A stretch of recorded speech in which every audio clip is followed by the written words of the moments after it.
বাহ! এবার দেখি টমেটোগুলো খুবই বড় হয়ে গেছে। আর টমেটোতে তো একেবারেই পুরো বাগান ভরে গেছে।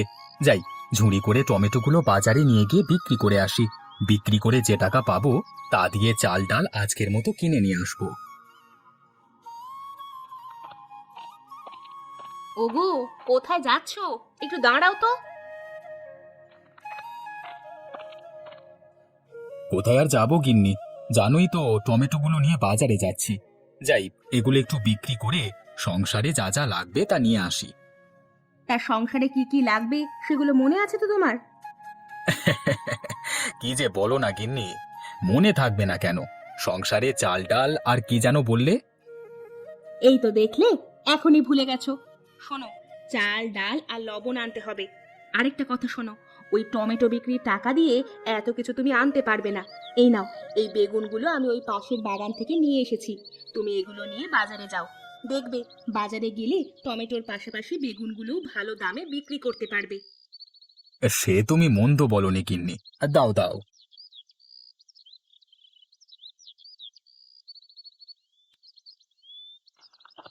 আরে তপন বাবা যে,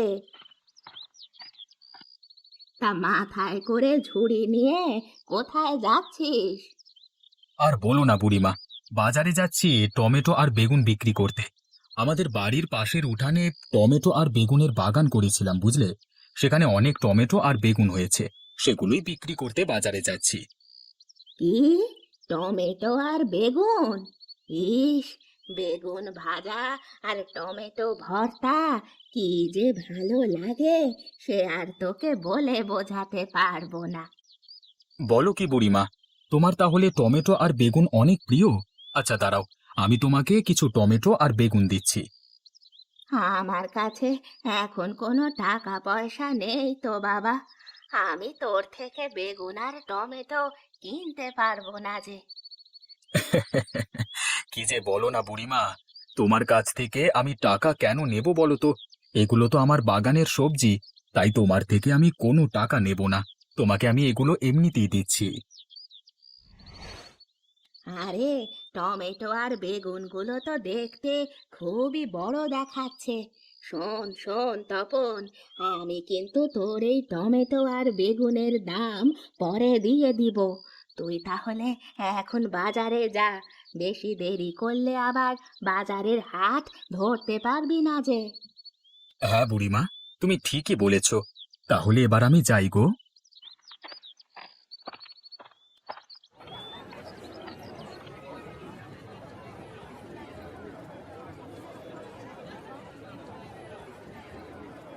কি গো তপনদা, আজকে দেখছি সবজি বিক্রি করতে চলে এসেছো। তা আজকে কি মাছ ধরতে পারোনি নাকি মাছ পাওনি, কোনটা? হ্যাঁ রে পলাশ, আজকে কোনো মাছ ধরিনি। আমার বাড়ির উঠানে কিছু টমেটো আর বেগুনের বাগান করেছিলাম, ওখানে অনেক টমেটো আর বেগুন ধরেছে, সেগুলোই বিক্রি করতে নিয়ে এসেছি। আরে বাহ! যার বাড়ি খালপাড়ে তাকে দেখছি সব সময় মাছ বিক্রি করে, কিন্তু আজ হঠাৎ সবজি বিক্রি করতে এসেছে দেখে খুব অবাক হলাম। হ্যাঁ, অবাক হওয়ার কিছু নেই পলাশ। আজ সবজি বিক্রি করছি, কালকে আবার মাছ ধরে নিয়ে আসবো। হ্যাঁ হ্যাঁ, তোমার তো আবার খালপাড়ি বাড়ি, যখন ইচ্ছে তখনই মাছ ধরতে পারো।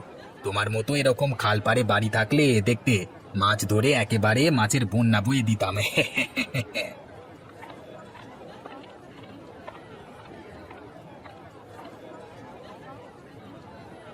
এই যে দাদা, এই মাছের দাম কত? আগে দাম তো 200 টাকা কিলো। বলুন আপনাকে কত কিলো দেব? কি, 200 টাকা কিলো? না না, অত টাকা দিয়ে কি আর মাছ খাওয়া যায় নাকি? আরে ওই তো কিছু টমেটো আর বেগুন দেখছি, আজকে টমেটো ভর্তা আর বেগুন ভাজা খাবো, আজ আর মাছ কিনবো না। এই যে দাদা, আমাকে 1 কিলো টমেটো আর 1 কিলো বেগুন দিন তো। আগে ঠিক আছে মশাই, দিচ্ছি, একটু অপেক্ষা করুন। এই তপনে দেখছি একেবারে রাজ কপাল। এ তো কপাল নয়, যেন একেবারে গোপাল। এই বেটা কাল মাছ নিয়ে আসে, সেই মাছ সাথে সাথে বিক্রি হয়ে যায়। আবার আজকে কিছু সবজি নিয়ে এসেছে, সেই সবজিগুলো আবার মানুষ হুমড়ি খেয়ে কিনে নিচ্ছে। আর এদিকে আমি সেই কখন থেকে বসে আছি, কিন্তু একটা মাছও বিক্রি করতে পারছি না। না না, এই বেটা তপনের জন্য আমি ভালো মতো মাছ বিক্রি করতে পারি না। বেটাকে এখনই না থামালে আমার এই মাছের ব্যবসায় একেবারে লাল বাতি জ্বলে যাবে। না না, আমাকে কিছু একটা করতেই হবে। নয়তো ওই তপন বেটার সাথে আমি কিছুতেই পেরে উঠবো না।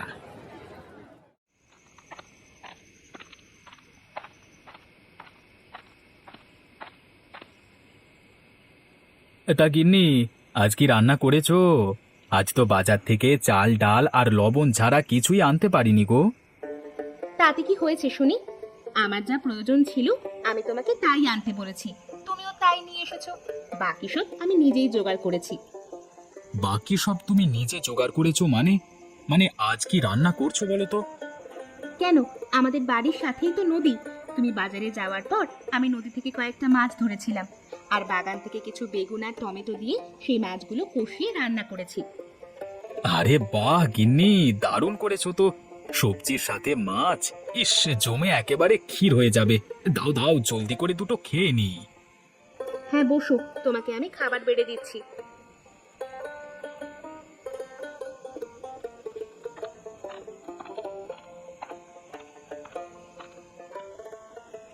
এই তো, এই তো বেটা তপনের টমেটো বাগান।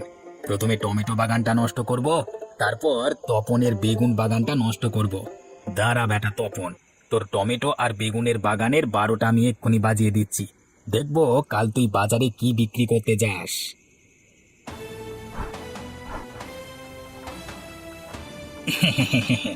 বেটা তপন, তোর বাগানের 12টা বাজানো শেষ। এবার তোর মাছ ধরবার জালের 12টা বাজাবো। তুই না ধরতে পারবি মাছ, আর না করতে পারবি সবজি বিক্রি। এরপর থেকে বাজারে আমি একাই মাছ বিক্রি করব।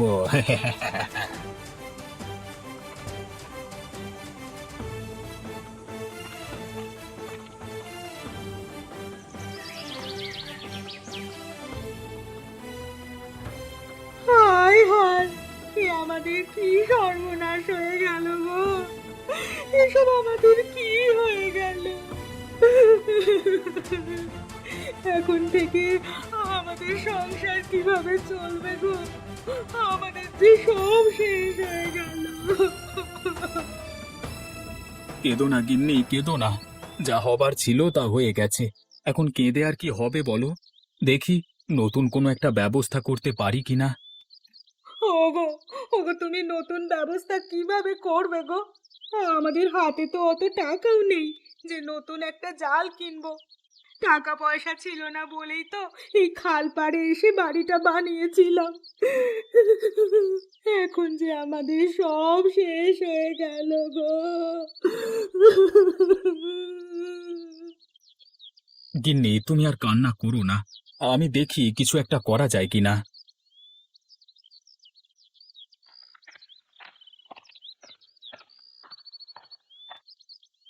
কি রে তপন বাবা, কেমন আছিস? আর এত সকাল সকাল কোথায় যাচ্ছিস? আর বলো না বুড়িমা, আমার সব শেষ হয়ে গেছে গো, সব শেষ হয়ে গেছে।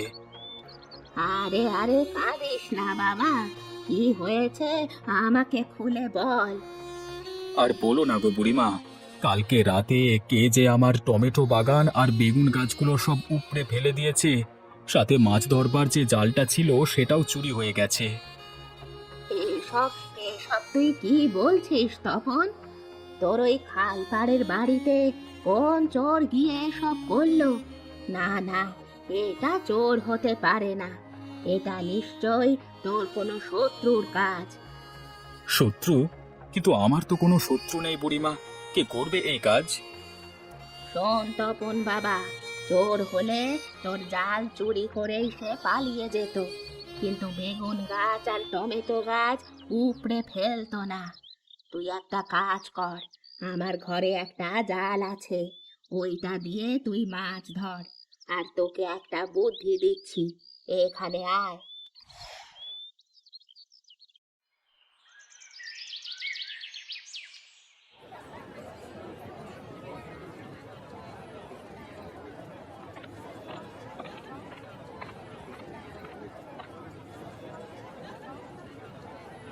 আর এ কি দেখছি আমি?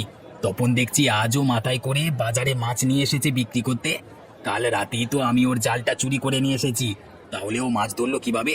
না না না, আজ রাতে গিয়ে তো দেখতেই হয় বেটা নতুন জাল কোথায় পেলো।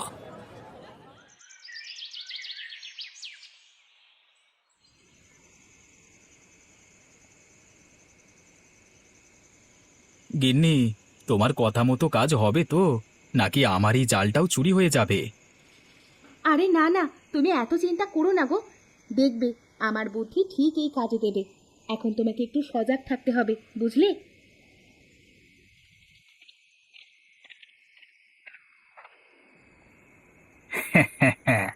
বেটা তপন, দেখবো এবার তুই কিভাবে মাছ ধরিস। তোর এই জালটাও আমি একেবারে হাওয়া করে দেব।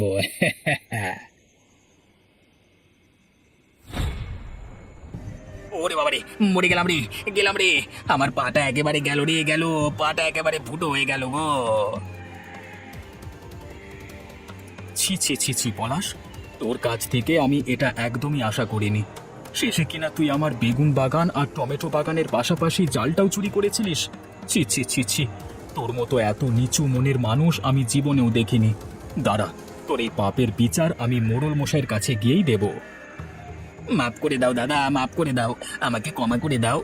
আমার অনেক বড় অন্যায় হয়ে গেছে, দয়া করে আমাকে ক্ষমা করে দাও দাদা।